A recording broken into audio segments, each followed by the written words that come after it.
imagines what recovery footwear can do.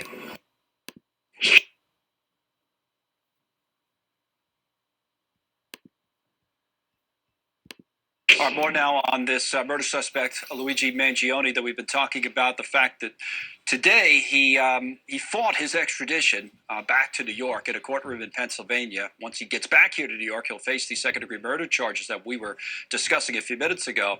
They denied him bail at the hearing in Pennsylvania, and of course that's the area, that county that he was apprehended in yesterday. We have to was recognized at a local McDonald's. And here with us here at our New York studios, the NYPD's Chief of Patrol, John Schell. Thank you, John. Chief, we appreciate you coming in. Fighting extradition, is that mess you guys up here? Well, no, that's his right. A judge will rule on that. He will be here in a courtroom sooner than later. But in this time, the detectives still have a lot of work to do, post arrest, if you will. Okay. They still have a lot of leads to still go on, work on the phone, the computer from yesterday. Got to get search warrants for that. So still a lot of work to do in terms of what was he doing here for 10 days. Right. He had a laptop at McDonald's, supposedly, right? That's what he had with him in the McDonald's. So. Right. So a laptop at McDonald's, there'll be a search warrant for that to go through it, to see what's in there. So just a lot of investigative work to go through. But the hard part is done. He is off the street. A nation and a city rests. Give some family a little closure to Thompson family, sure, who the detectives represent right now. And now we have time to put this all together, exactly what happened and why. And what's the importance of that? You have video evidence and a lot of other evidence that about the crime that's committed. We saw it on the streets of New York, but you're trying to build up, as you say, the 10 days prior and maybe even before that. What does that do for the case? Well, it's the strongest probable cause to have, so if he goes to trial with this, we don't lose. We have to be perfect. Detectives, if you think about 5 days ago, 6 days ago, all the evidence they had to track, the phone, the video, the ballistics, the forensics, the cab. Finding video on the street is a laborious task. It's old school detectives putting video together. And when you really think about it, old school detective work, get the picture, give it to the public, ask for help, and an employee and a customer from McDonald's see it.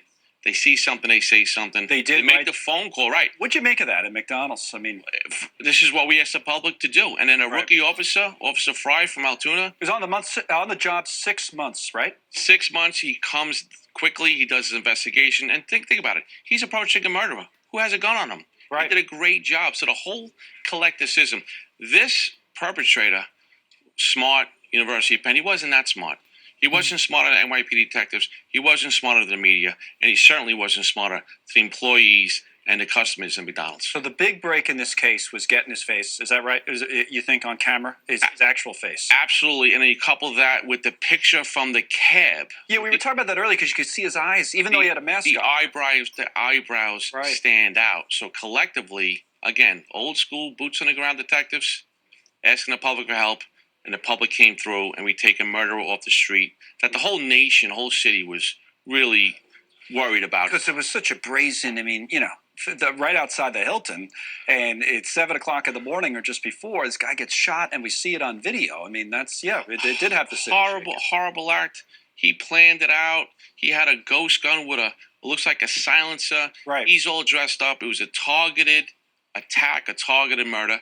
And it causes everyone, it's really sad to see, but the detectives, the community, everyone did a great job. The media, thank you, did a great job. Getting out that stuff. It's all a collective law enforcement effort to take this person. Pause you for a moment. This is him coming out. This is Claudine a minute or two ago. Okay, so that looks like it paused on the screen, but we showed him on the way in. I don't know if you saw that earlier. He was trying to get at some sort of a message. I was yelling something, and he was calm.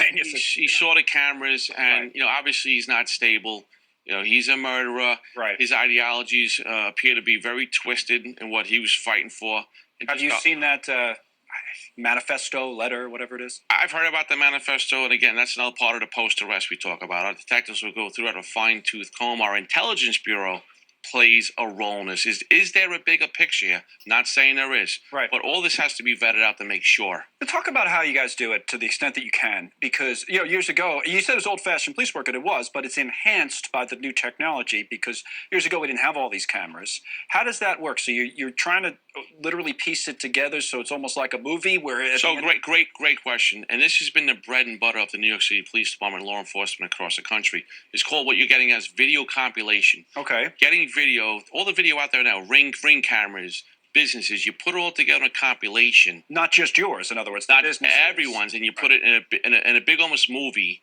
And it really came about during COVID when people were wearing masks. You got to track a lot of video to wait till someone take that mask off. Right. So it's the bread and butter of the New York City. But when it's all put together and edited, could you watch it almost? You'd almost see him riding his bike. It's like a movie, and then from that video you start looking at clothing. You compare it to maybe social media.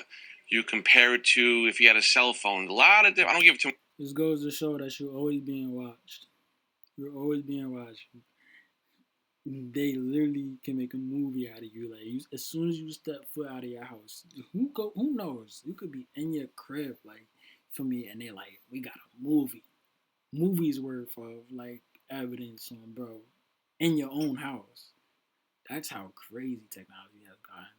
The government could be watching me right now through the same lens I'm talking.